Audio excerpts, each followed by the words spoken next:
afternoon. We will get started with our school capital outlay sales Surtax Oversight Committee. Can I get a roll call, please? Okay.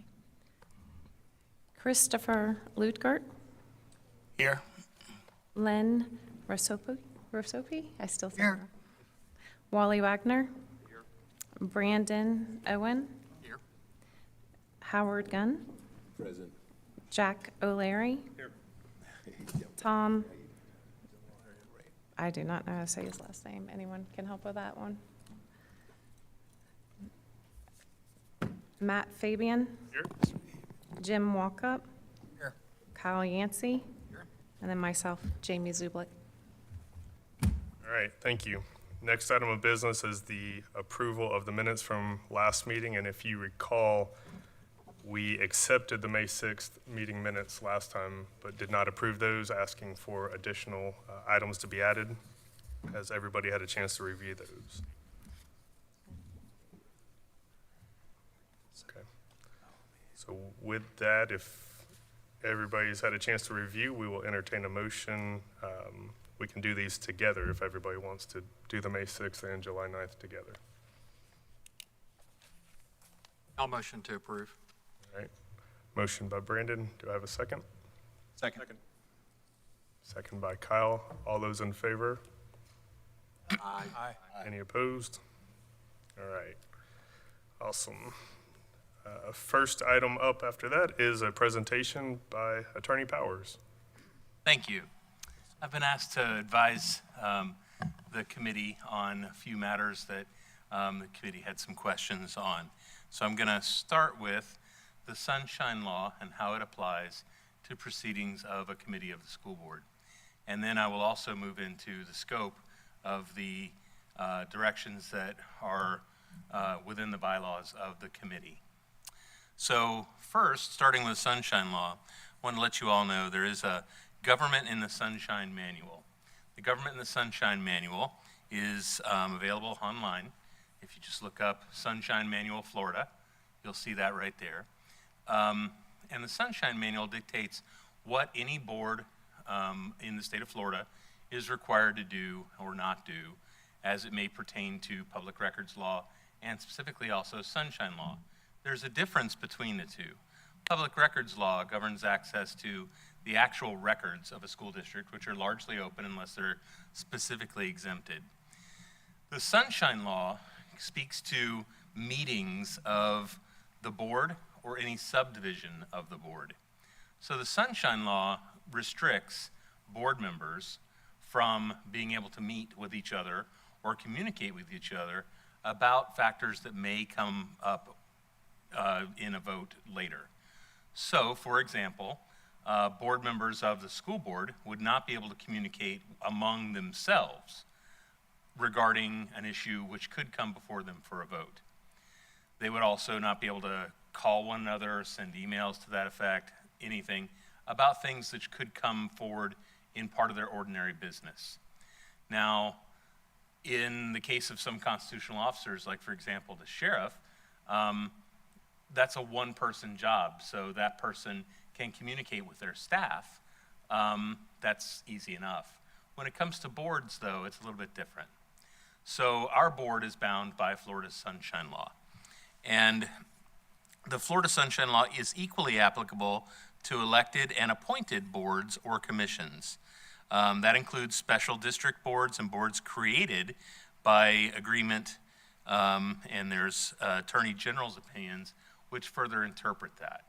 This is not an area that's easy. It's not something that makes a whole lot of sense in some ways because it's very directly connected to a core set of statutes, the point being to make sure that the public has a complete knowledge of anything that's going to be discussed and might weigh in on the board's ultimate vote.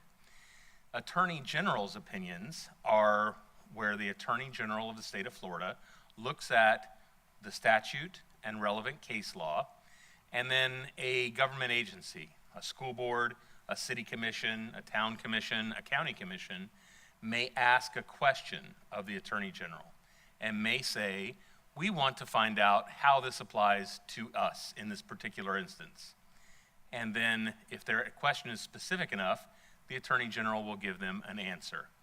That answer then becomes law, which we then try to interpret. Is it applicable to other agencies or other things within our discretion? And so, as a whole, what you end up with is a little bit of a patchwork of here's what the courts have said, here's what the attorney generals have said, and what do we make of that? That guides a lot of what we do with board policy. It also guides what I do as a representative of the board and my ability to advise the board. When can you discuss something? When can you appear in public together? When can you be part of some external committee? Now, as members of a sitting board, which is a advisory board or sub-board of the Marion County School Board, you also are subject to the Sunshine Law. So the Sunshine Law indicates that for each of your meetings, those meetings are to be publicly noticed, as we have here. Those meetings also are to be open to the public, so public can come in if they choose to, watch what meetings are here, and make public comment if they see fit. Another item is that that any conversations or any discussions about that business needs to be open and available to the public. That would mean that, just like I have to advise school board members, if there's an issue that is going to come before you, you can't send an email to other members of your board discussing what that might be. You can't talk about it in advance and then talk about it on stage. You have to fully discuss it in view of the public. Now, when it comes to boards, that's difficult because you only have a limited amount of time in these publicly noticed meetings. You only have a limited amount of time within which to get things done. And so there's quite a bit of area regarding the Sunshine Law that is geared toward making sure that you can communicate directly with individuals or with staff or even with me for that matter, but not amongst yourselves and with each other regarding issues. Now there is a little bit of a, I hate to put this term on it, but a get out of jail free card. And that is that if you had the ability to, if you did have some discussion with another member on a particular item, then you brought it up in public later and fully disclosed everything that you talked about and exactly how as part of your decision-making process, that would probably be okay, and in most cases it has been upheld. It's not an area that I ever advise my board to delve into, though, because typically that's fraught with potential for people to misunderstand. So it struck me that I haven't really informed this committee of what the Sunshine Law, specifically how it applies to you. And this is not intended to scare anybody, but there are civil and criminal penalties for violations of the Sunshine Law. Those are ones which I used to be a prosecutor with the State Attorney's Office for the 5th Judicial Circuit, and where we found that there were blatant and flagrant violations, people intentionally violating Sunshine Law, those could be prosecuted. They are rarely prosecuted because in most cases it's inadvertent. People are trying to do the right thing. And so I do need, however, to tell you that my board is very familiar with the fact that I am always the mother hen running around to them saying, don't talk. For Pete's sake, if you get together for lunch, somebody's going to see you and they're going to complain that you must have been talking about the latest thing. However, Sunshine Law also allows for even people who are married couples to be on the same board. It doesn't mean you have to avoid one another by any chance. What it does mean is that if you're having substantive discussions about anything that is going to go on at a board meeting, you do need to ensure that those are only done during the public record portion of the meetings. So, that being said, I've seen some of your discourse when you have here, and it seems you guys flesh out everything it's on your mind. I don't have any impression or any reason to believe that you hold back anything whatsoever. However, since I hadn't informed you previously, I want to make sure that everyone's aware. With those kind of communications, anything that is about board business, it can't be something when you leave the committee meeting, you go and have any off-the-record communications and then come back and then pick up where you left off, even though in the world of business, that's how we do things. That's the most efficient way to do things. I know that if I had to limit how I conduct business to only, my monthly or quarterly meetings, I wouldn't get anything done. That is sometimes why business in the government eye takes longer than we would expect. If I want to close a contract on something and I have a private business, I can do so within a day. If it is over a certain amount, funded by taxpayer funds, and it's for the district, in my role as the school district's attorney, I have to put it on a board meeting. I have to wait for it to be agendized. I have to give public notice. I have to do all these things in order to get the sign off on that. Now, private businesses that work closely with the school system or with any governmental agency, they're used to these things, though it doesn't make anyone's life easier. The ultimate goal, though, is to ensure that all members of the public know exactly what's going on with the body that they're paying for, which is the school system or the school board. And so I would encourage each of you to go. You'll see, if you look up Sunshine Manual Florida, you'll see something that looks like this. It says Government and Sunshine Manual. Fortunately for this question, there's only a very few pages that really apply to what you're doing here. There's, 300 or more pages. I have to go through that all the time. The main pages that apply to you are the first page that say, the Sunshine Law is equally applicable to elected and appointed boards or commissions. Special district boards and boards created by interlocal agreement are also included. What entities are covered by the Sunshine Law? And very first thing it says is number 1, advisory boards.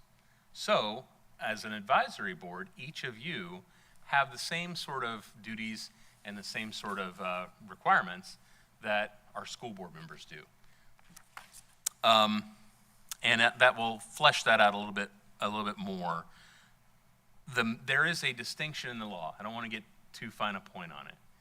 The distinction is if the board is if the board that is formed is simply to feel the public pulse, so to speak.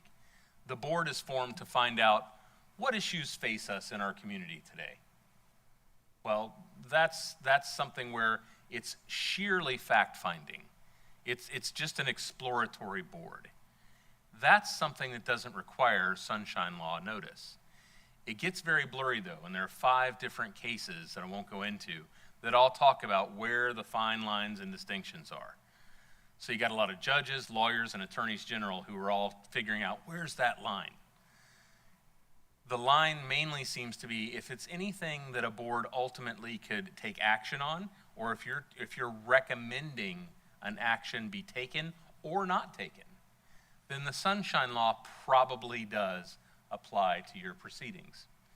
So in that sense, we'd want to make sure, just to be completely transparent, that any discussions or any kind of communications that you have, whether it's by email, by phone, or over lunch, or whatever it might be, that those be limited, that those not be inclusive of the kinds of things you're going to discuss here in the open meeting.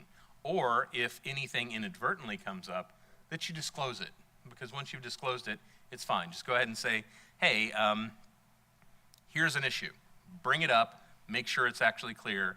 If you happen to have talked about it before, just make sure that it's fully disclosed so the public is also aware of that particular decision. So I don't want that to seem as though I'm, admonishing anyone. I just want to make sure that you have the same information that I am regularly giving to my board members, and they'll all tell you, I'm the guy who, when the meetings are done, I'm like, don't talk about anything. Just go back to your cars. I'm that guy. So, and that's because that's my role. My role is to make sure that I keep them safe, because, of course, people who willfully violate the Sunshine Law, which is none of you, people who willfully violate the Sunshine Law was designed to prevent any kind of shady backroom deals, things like that. Those people are going to always claim that, oh no, it was innocent and it was harmless. They're going to claim protection and shelter under inadvertence, and that's unfair, and you don't need to be exposed to that kind of thing. So on page 3 of that Sunshine Law, you'll see in the Government and Sunshine Manual, fact-finding committees, and that's where it outlines. I've done kind of the work for you. You're a little bit more than just a fact-finding committee, because your role is to guide the board and to review specifically what purchases are made, how they're made, whether that's in keeping with what your requirements are under your bylaws. And so I was going to pull up the bylaws here, and I was having some trouble logging in, so I've got it here. Give me just one moment to pull this back up. In the bylaws, and that's the second part of what I was going to get to, I did prepare some other things, so if you have questions about Sunshine Law, I can get into specifics and kind of maybe help guide you a little bit more, but I don't want to just drone on about that. So if you have questions, I'll get to those. The next step, though, would be as to what your responsibilities as an oversight committee shall be. We want to make sure with any board that we stay within the scope of what our bylaws allow. So for example, if you were on a textbook committee, your role would not necessarily include how we purchase textbooks or other curricular material that's not related to textbooks. It would be that, just specifically that. Your role is a larger one because it anticipates a number of purchases, a number of uses of sales tax funds that you have to be free to answer a large number of questions about. So your responsibilities are basically A through E. Most of them are easy. Elect the chair and vice chair, done. Establish a meeting schedule, done. Review the expenditure of revenues from the Surtax and ask for more information pertaining to the expenditure if needed. That is what you spend a lot of time doing, and as you should. If there's something, there's absolutely, I want to make this clear, there's absolutely no problem whatsoever with this board or any individual member of this board asking for more information from staff or anyone else about what's going on with a particular purchase. We need more information about this purchase. Is this purchase valid? Can you show me details of this purchase? I'm not sure if this purchase applies to this particular district or that particular district. Those are all things that are completely within your purview. It's probably not something, however, that you would want to speak about with other members of the committee except here in public. So D, provide a written report to the superintendent and the school board regarding the expenditure of surtax revenues on an annual basis. That's something you'll get to later. So you can then summarize in a report what issues you may discover or what things you believe might need to be changed regarding expenditures. And certainly you can discuss that broadly, openly, and publicly here as well. And then report to the superintendent and the school board chair in a timely fashion any inconsistencies between the ballot language and the actual expenditure of surtax revenues. Now, let me be very clear, that should be one of your largest goals. The ballot language should be something you all almost commit to memory. The ballot language of how we can utilize these funds, and if there's any question about what exactly does it mean, discuss it. Talk about it openly. That ballot language is your guiding pole star. That's what tells you exactly whether or not an expenditure is permitted, or whether you believe it should be permitted, or whether that is something that gets far astray. So if there's an expenditure for a particular school or a particular fund or a particular project, and you have questions about it in order to make you feel more comfortable with that expenditure, by all means, you are completely entitled to and should. It would be negligent of you not to, ask more, get more detail, find out. So certainly, there's no chilling effect on what you guys are looking into. The goal is that, because I represent the school board, I don't necessarily represent the school district. They're different. I represent the school board of Marion County. Each of you were appointed by a school board member. So my role is to make sure that each of you are protected and that you're doing your job according to what requirements are met. And it is also your job to closely and carefully scrutinize those expenditures and make sure that if those expenditures are recommended, you feel comfortable that it is within the guiding pole star of the ballot language. Okay? So I am here to try to help keep you safe on that and make sure that if there's any questions, I'll answer them to the best of my ability. And if I need to do a little further research to get you an answer, I'll come back and make sure that I discuss it more in detail with you. I'd like to give you an opportunity to ask some questions. What I do want to also say is that when it comes to the scope of what you should do, I would encourage you, not that you have, but I encourage you to keep that scope very limited to, are the expenditures that you're seeing or that you're being asked to review and approve, are those expenditures on point for lawful expenditures under the ballot language? It's not necessarily whether we think we could maybe spend this expenditure, probably, although a good and lawful expenditure, if you agree that it is, maybe it should have actually been spent on something that would be more efficient, or that's probably a bad example. Let me give you an example. Let's say that there was an expenditure, and you looked at the expenditure and said that expenditure's, it's fine, it meets the ballot language. It's used for a lawful purpose, and the district has chosen to make this expenditure. But when it comes to owner direct purchasing, for example, we think that we need to restructure the way we do owner direct purchasing. That's not really within your scope. That is the scope for you as an individual member of the public. As an individual member of the public, you could come here and say to the board the exact same thing. I think you need to look at this. I think that you need to change the way that you do your construction contracts. Or you need to, we could get more value if we did X. Or the owner direct purchasing policies you have in place could be better. Those all may be true, and you may have valid points. But those would be things that members of the public can come to, or another committee could come to a realization and say, those are items to deal with. But largely, those are also things that you individually could contact the board members who appointed you, or any board member, and say, I have these concerns.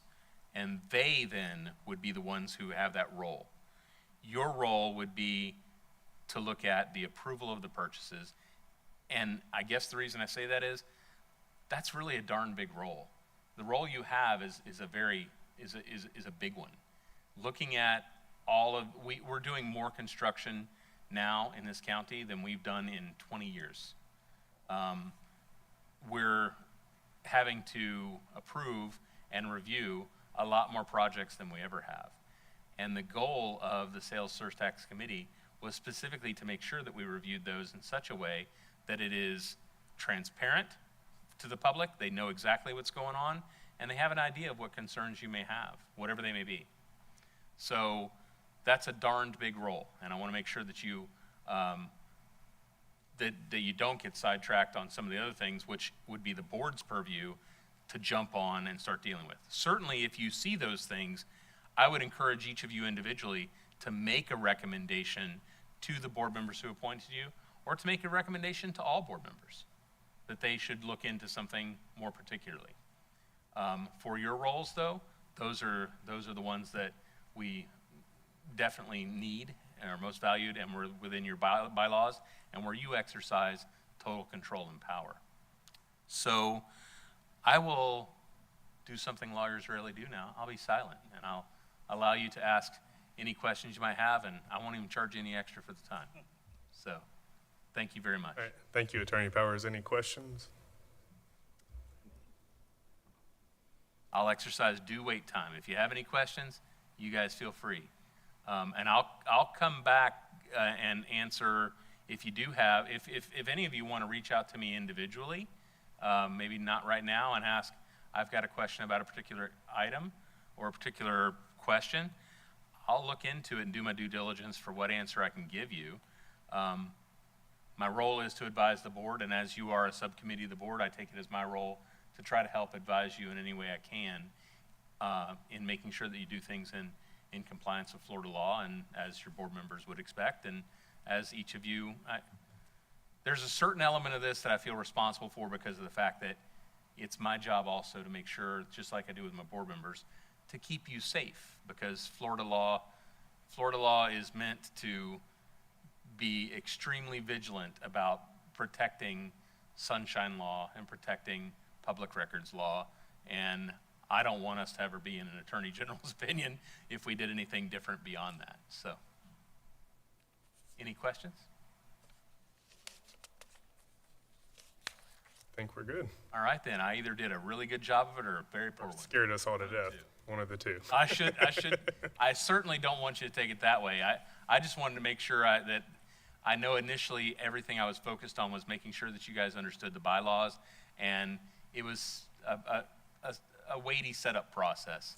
And I wanted to make sure that I came back and had an opportunity to speak with you on those issues so I could help you in any way I can to help you keep focused. So I thank you very much, and I'm very much in your debt. All right, thank you. I will excuse myself if there are no further questions. All right, next item is a presentation from Harvey Vandeven for procedures for contractor selection.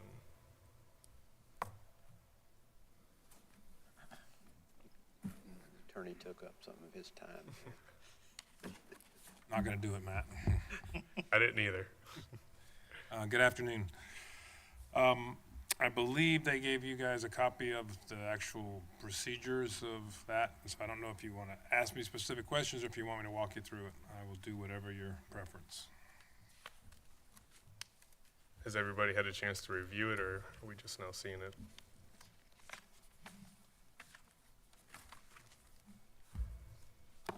All right. Does anybody have specific questions for Harvey, or would you prefer that he go through it?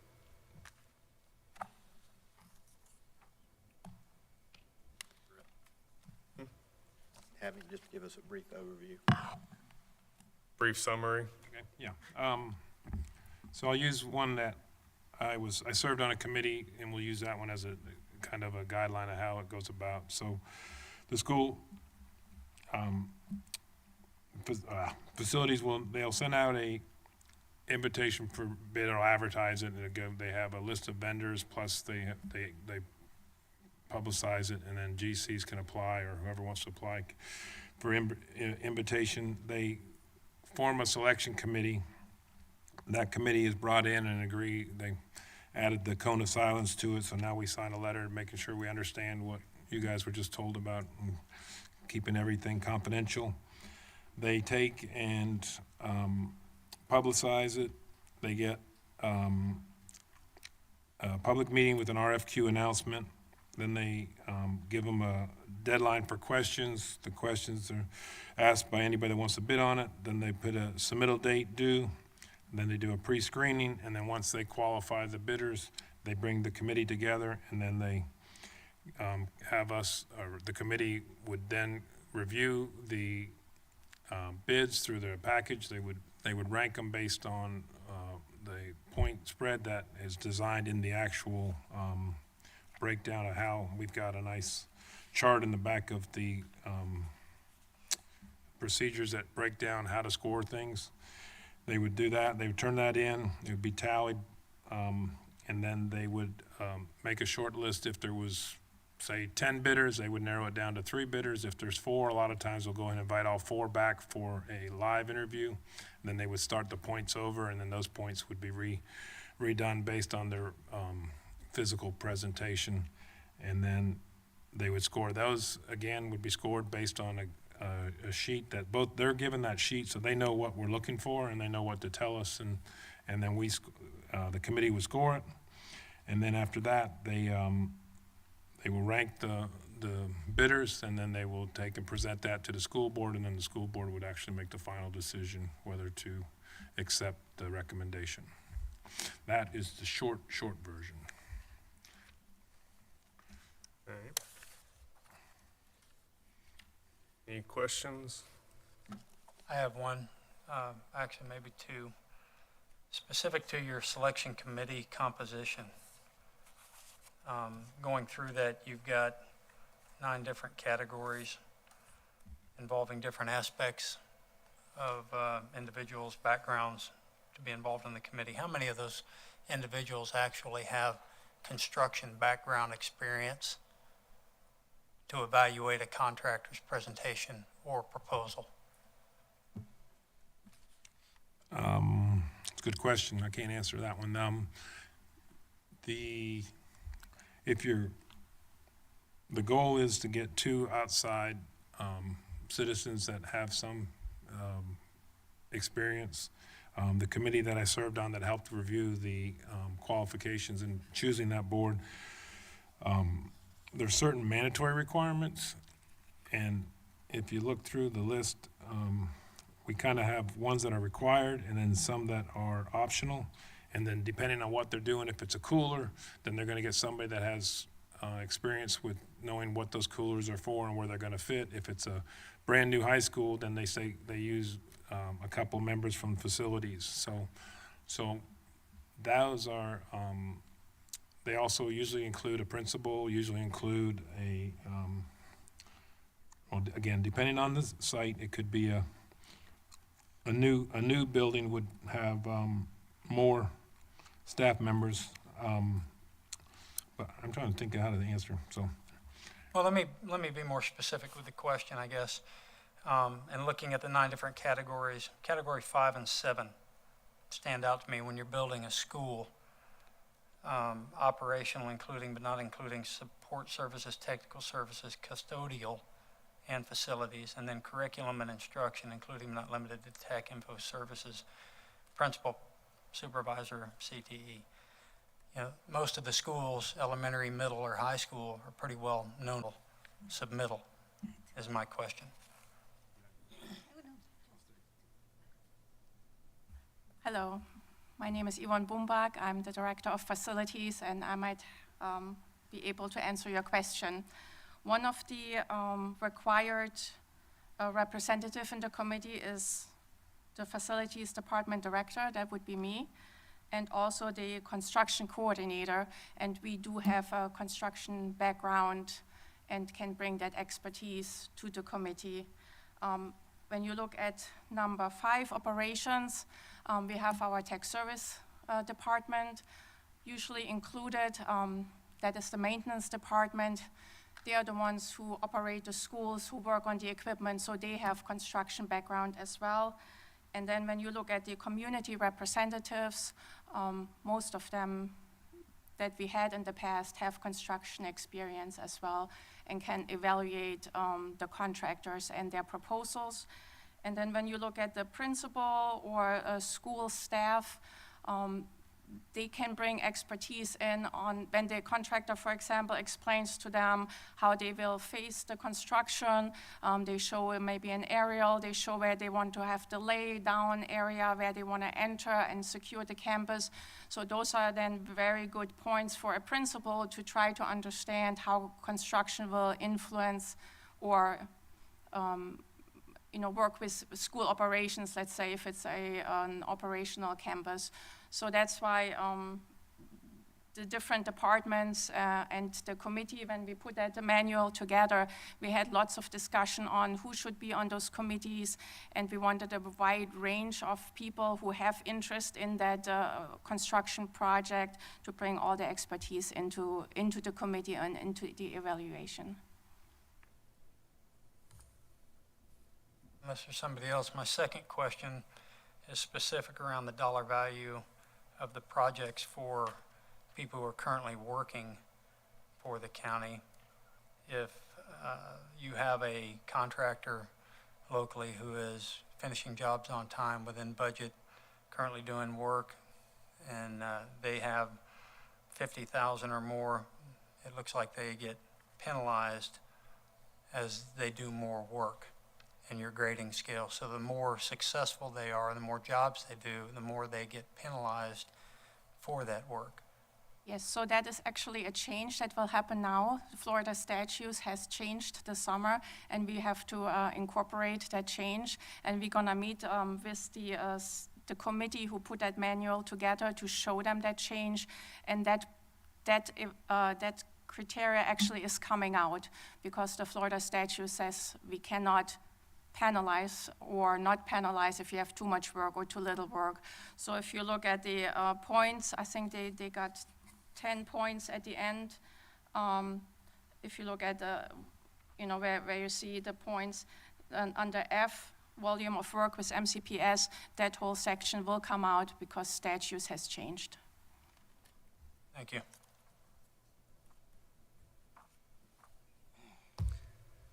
All right. Any other questions? I've got one quick question. On section B, before you list all the people that are involved, it basically says may participate, and then within the section it says required. So is it these people may participate, or are all these folks required? Because in the heading it says may, and then in parentheses on some areas it says required. So I'm trying to figure out what's required and what's optional. Right, in the list of the 9 categories, if it's behind at the end of it, it says required, and that we're saying there has to be one person from that group doing it. If it's a may, then because anything over, what's the dollar amount, 2.5 million, or one, that you have to bid it out? I mean, that you- 7.5. Anything over 7.5 million, so it's not always a new school. Sometimes it's like the last one we had to do the cooler freezers.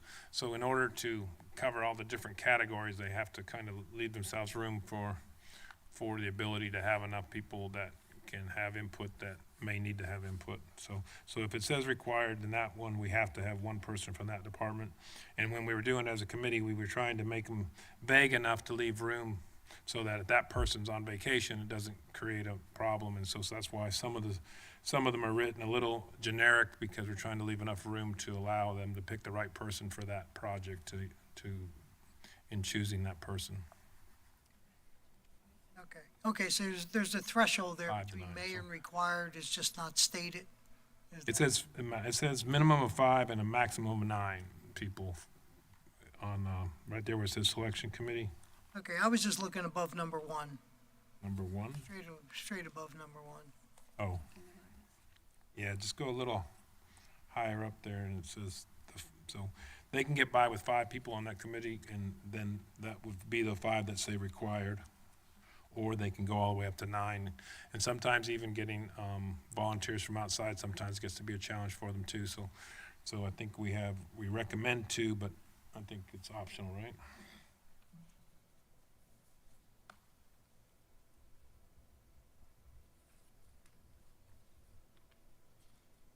Second question, is it required that community members have construction or engineering experience? Or, They don't have that as a requirement, but facilities tries to get people that match the field to make it. well, if So you're, the, if selection you're, if you're tying them to projects greater than 15 million, it's not replacing, a small HVAC system. You're doing a larger project, so I guess perhaps being a little more specific on who you're looking for, to the gentleman's point, making sure you get someone who's got construction, engineer, someone who could dig into the detail, especially as you're getting proposals in, to be able to ferret out the value engineering issues, other issues. And so I've sat on a few committees. I've sat on a school, and I've sat on the cooler freezer.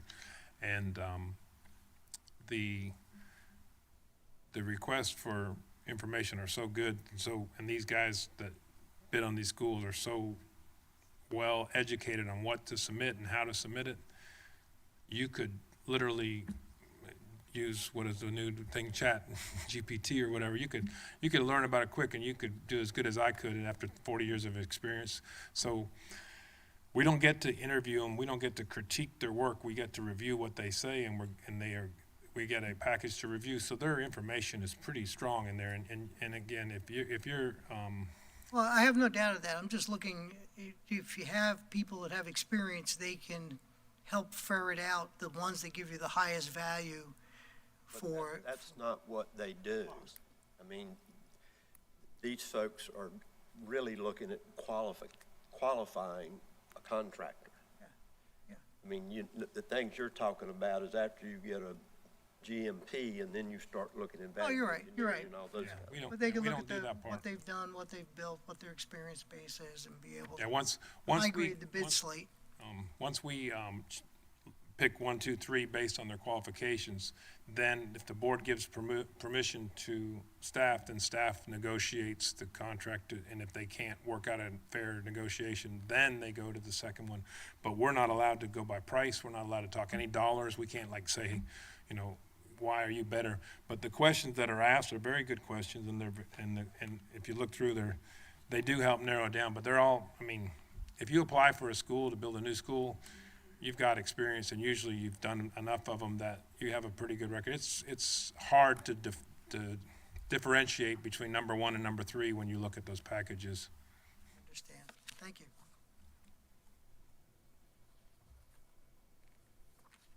All right, any other questions? All right, thank you, sir. Thank you. All right. Next item of business, and I'm not sure who is presenting, but finance, sales tax revenues, and how it is shared with charter schools. Good afternoon, committee members. I am Mr. Robert Rios Welsh. I'm the new Chief Financial Officer here from Marion County Public Schools. I wanted to come and introduce myself. I'm actually going to have our esteemed Budget Director, Kayla Johnson, come up and brief you guys on charter school funding. So with that, Ms. Johnson. Good afternoon. Like Mr. Welsh said, I'm Kayla Johnson. I'm the Director of Budgeting. So you guys had a question on how charter schools share in the sales tax revenue. So per Florida statute, we are required to share the sales tax revenue with the charter schools. That's Florida statute 212.055, section 6. And that actually outlines how we're required to share revenue with the charter schools. And it's based proportionately on the charter school's FTE compared to the district's FTE as a whole. So for the fiscal year 25-26, we had numbers from the second FTE count of 24-25 to estimate the charter school revenue. When we get actual FTE numbers for 25-26, those calculations will be revised and the allocations will be adjusted. Currently for 25-26, we're estimating about $39.6 million of revenue for sales tax. That gives us a factor of $763 per FTE for each student in Marion County. That gives us a total for the charter schools of $860,633. This gets distributed to Ina A. Colon, $415,881. Marion Charter will receive $174,149. McIntosh Charter will receive $35,899. Ocala Charter High, $86,592. And Ocala Charter Middle will receive $147,752. And like I said, this is based on the second FTE of 24-25. We don't receive 25-26 FTE until January of 2026. So when we get those numbers, we'll revise the allocations, and we'll actually have to go back and revise based on final receipts because our revenue right now is estimated. Do you guys have any questions? Yes, how do they determine what their capital needs are in that regard? So You they look at the one don't, on 200 is a brand-new school, so, I mean, how, they don't give us what their capital needs are, so they are required to follow the same ordinance that was voted. So we submit all that information to them. They have to go through their own single audit where an independent auditor comes in and evaluates all of their expenses. And then we receive those audit reports at the end of the year. Is there any additional questions? Don't you also receive a monthly statement of accounts from all the charter schools as We well? do not. You do not? No, we do not.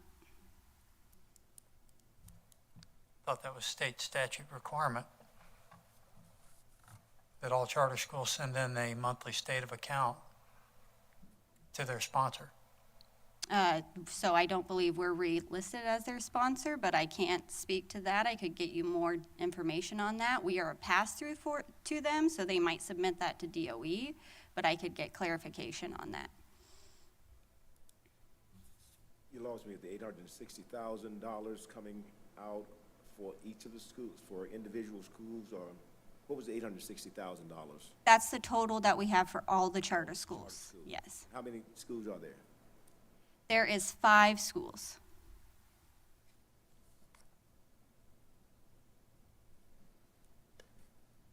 And that is based on, each school is based on the FTE? Yes.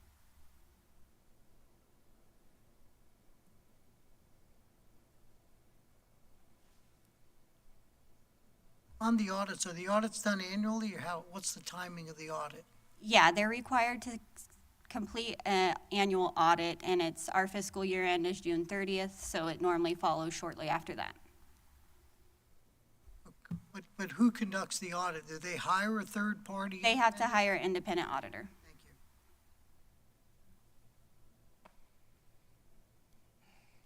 Are there any other questions? I don't believe so. Thank you.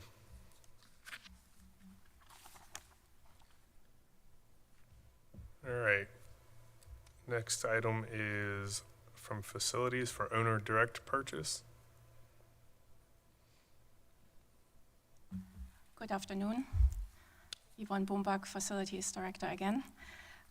When I got into the position of Director of Facilities last year, that was the first large item I had to tackle.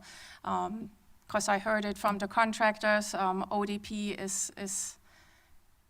it was a difficult process, or it was perceived as a difficult process, and I heard from the board, we have to make that priority. For them, it was very important to save as much sales tax as we can. So we researched it. I had new staff come in. We did a lot of research. I worked a lot with legal too, how to make that process better, smoother, faster, so we can actually purchase as much as possible through the ODP process and save the sales tax. At that time, we were already in the middle of the construction of the elementary schools. We were going really fast because we had the deadline this August. The students were coming. They had to move in. So construction was extremely fast, and we had to follow through finding a process to still have a lot of savings through the ODP process. So I presented to the board a slightly changed process, and you can see that also on our website when you go to the facilities website under MCPS. There is the specifications section uploaded that we shared with the contractors with the new process, and there is a little chart too that just highlights the steps that we need to take. And when we started the process, every purchase we created a deductive change order. So from the contractor, we have a guaranteed maximum price, a GMP, including all the material. Then they want to purchase that chiller. They had to do a deductive change order for that chiller. That had to be board approved. At that point, we could deduct the money out of the GMP.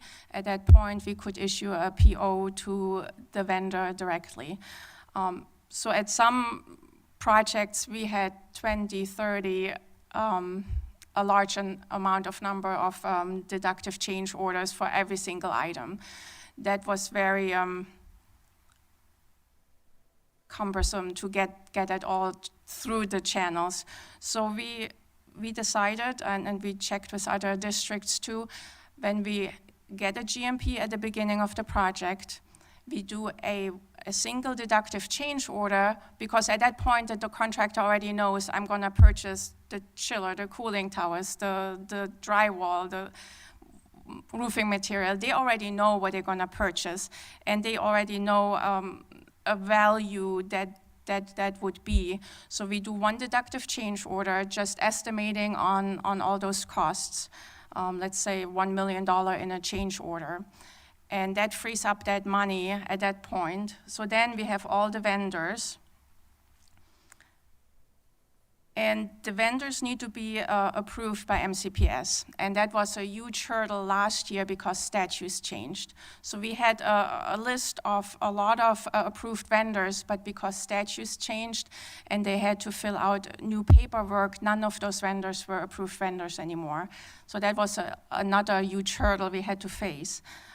Now we are a year past that. Our list of approved vendors is getting larger by the day. So that when we have a new project, the first thing what we do is send a list of all our approved vendors to the contractor so they can see them. And if they already know, oh, I have a vendor that is not on your list, we started a process of getting them approved right away. So the vendor gets approved, they have to go through all the paperwork, gets approved by the legal department, we establish them in our system. From there on, it's quite quick and easy. They give us the quote, we issue a purchase order to them, they get that purchase order issued, they can order the material, and then when we get the bills in, we can pay them directly. And at the end, we close out the books then on the ODP process. Usually, we estimate it high, so we owe the contractor some money back. We do an additive change order before we close out the books at the end. That process seems to go very smooth and easy lately because our list of approved vendors is growing. I think that was the biggest hurdle, but other than that, I think that process works really well. What is the timeline to get a new vendor approved? It really depends on the vendor itself, and funny as it is, the larger corporations have a harder time filling out the paperwork and getting the right people to sign the paperwork. They have to be listed on Sunbiz, and some of the larger corporations list very few people. So it's very hard for us sometimes to get that signature in a timely manner. But as soon as that paperwork is filled out correctly with the right signatures, it goes through. Legal makes our process a priority. We call them, we say we have a new vendor application for ODP process. They know we are always on the tight timeline. So we're working really well together and getting that approved fast. Smaller firms, it seems to be easier because they list all their people on the Sunbiz. Okay, thank you. In your ODP procedures, where does it require the Sunbiz individual to sign the PO?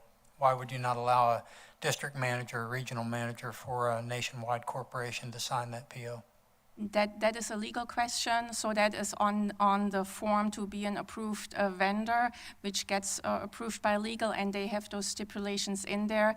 It's a safeguard of how we let to sign those applications, and I think it protects the district if the right people are listed on the Sunbiz.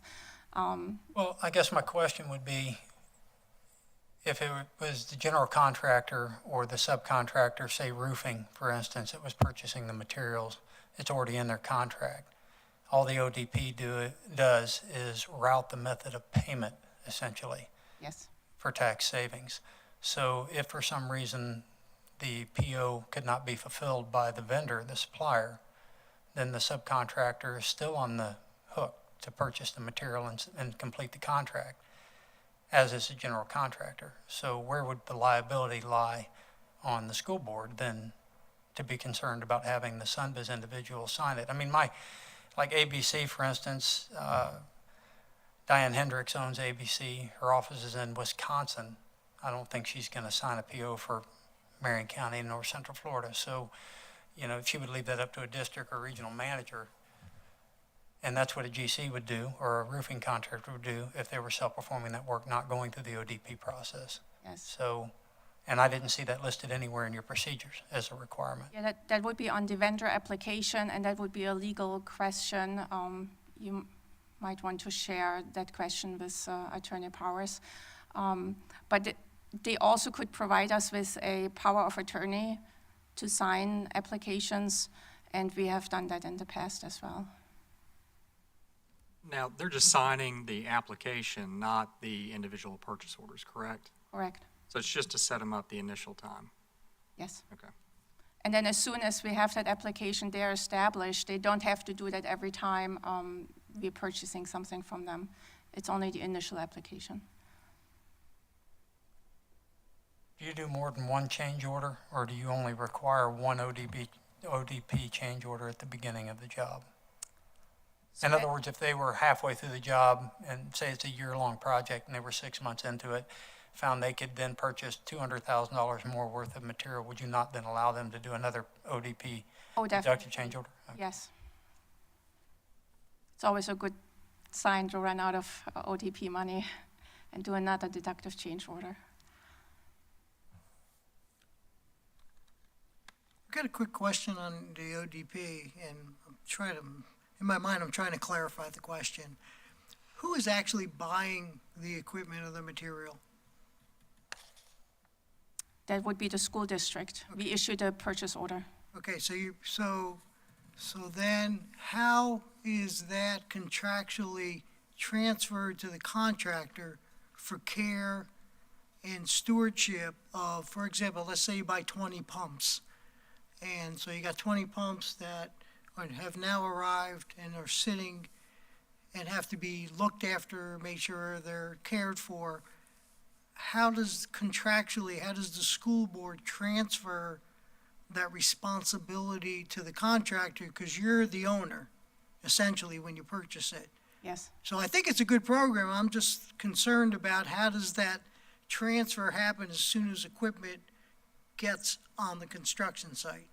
That is a part of their contract, and it explains it in their contract that they will have the responsibility of that equipment. We also need them to confirm that equipment is there and delivered before we make any payment on an invoice. But in their contract, it explains that process, and they sign the contract, and the deductive change order links it all together. Okay, thank you. If I could, the GMP, when it's approved, has everything in it that they need to build, whatever they've been contracted to build. The ODP process is just taking the process of making that payment out of the GC or subcontractor's hands and giving it to the school board for tax savings. They reserve the right to make them, Process. oh yeah, they still have to procure it, protect it, coordinate it, install it. Everything still falls on that subcontractor or contractor to do it. You mentioned that you don't pay it until it's confirmed receipt on site per your procedures. Yes. Would there be any problem with them bringing it into, if it's a roofing contractor, their facility and storing it, if it's licensed, insured, invoices are received? I mean, it'd be better to procure all those materials months in advance of it being needed in the event there were a HVAC contractor and Train Supply was the manufacturer and they went on strike a month before they needed them. That obviously would affect the delivery of that equipment. Definitely, and we have in the past used storage containers on site to store those equipments, or they had their own warehouse where they store it, and then we take pictures or we make sure it is really there. We encourage to order early. We a lot of times do early release packages just to make sure, because a lot of items are long lead items, or you get promised that that chiller is coming and, you know, a month later, oh, sorry, it's delayed. So we definitely encourage to order it early and store it on site. Is that process in the procedures? Because I read through it and did not see where you allowed for that to be stored in an independent insured facility.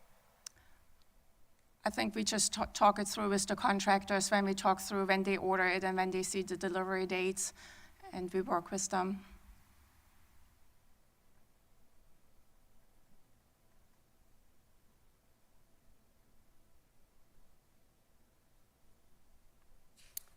Thank you. Any other questions? Thank you. All right. Next item up is five-year capital plan.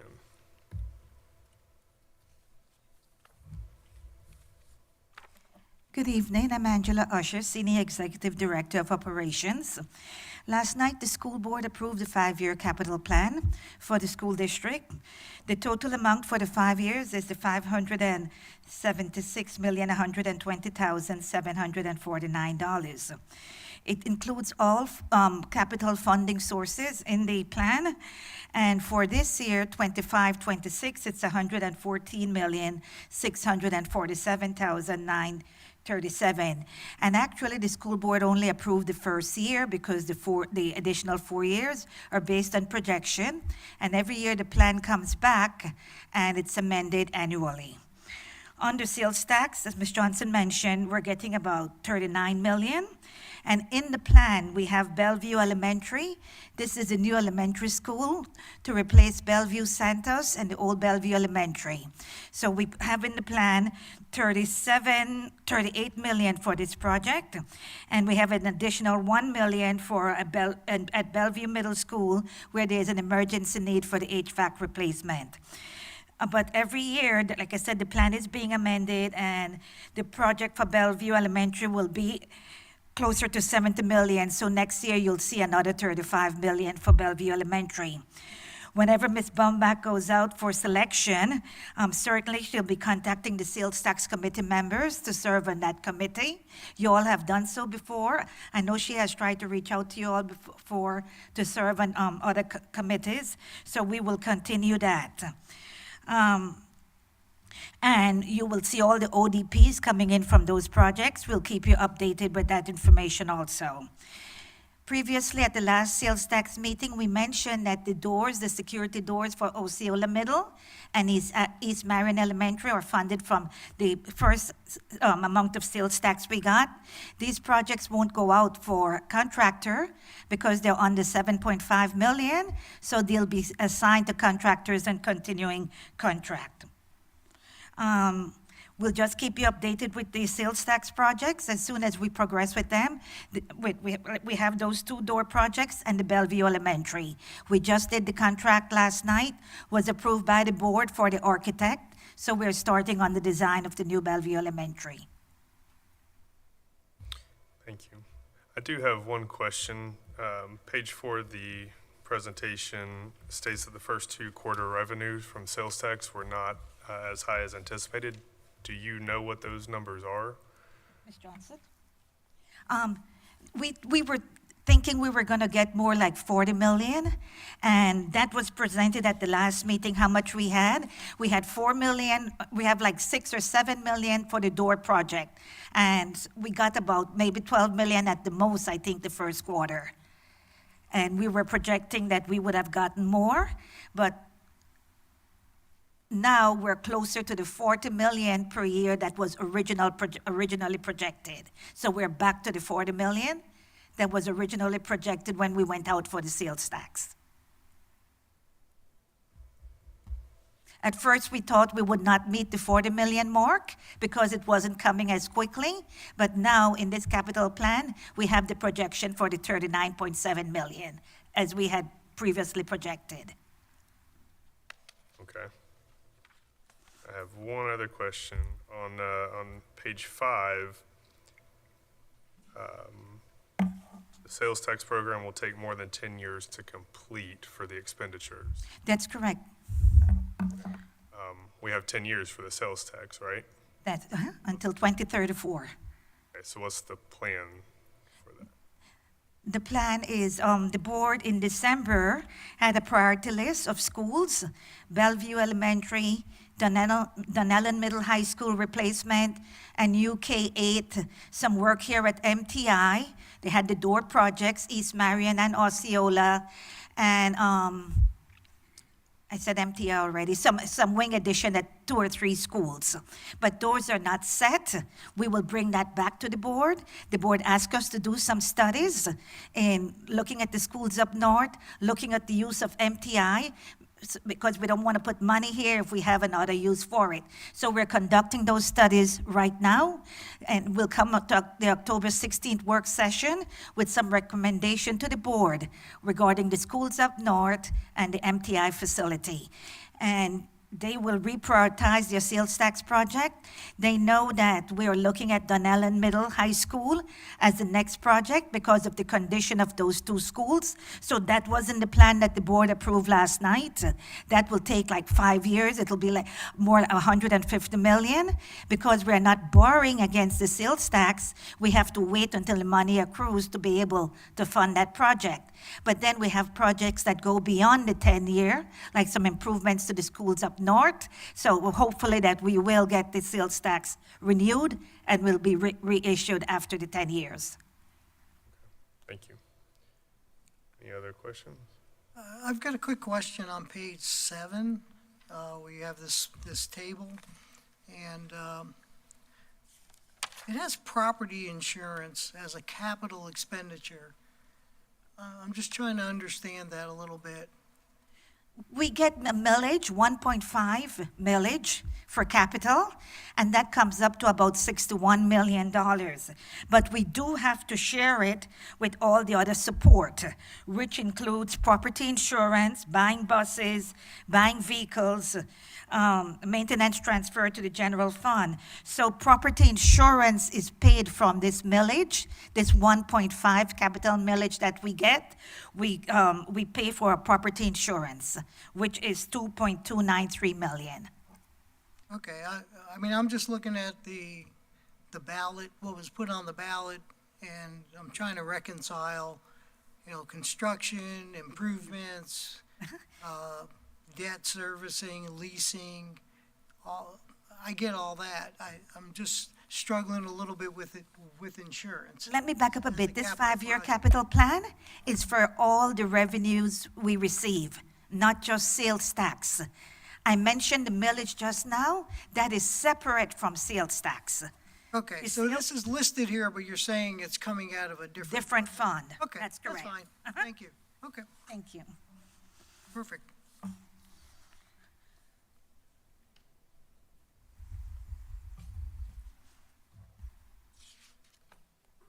Got a question, Mr. Wagner? Anybody else have any questions? Mr. Chair, we do have this superintendent couldn't be here, but she did send a representative, and I'd like to introduce her, and also mention that we have the chair of our school board here with us, Chair Conrad. So just to mention, you want, okay. Dr. Brewer would have liked to be here, but she's in Tallahassee, presenting about one of our schools, and it was a positive meeting, and that's why she's not here. She'll try to be at the next one. Okay? All right. Thank you, Ms. Conrad, for being here. And looks like the next item is our December 3rd meeting at 4 o'clock. Unless anybody has anything else, we will entertain a motion for adjournment. Motion to adjourn. Second. All right. Have a motion and a second. All those in favor signalize by saying aye. Aye. We're out of here. Thank you, guys.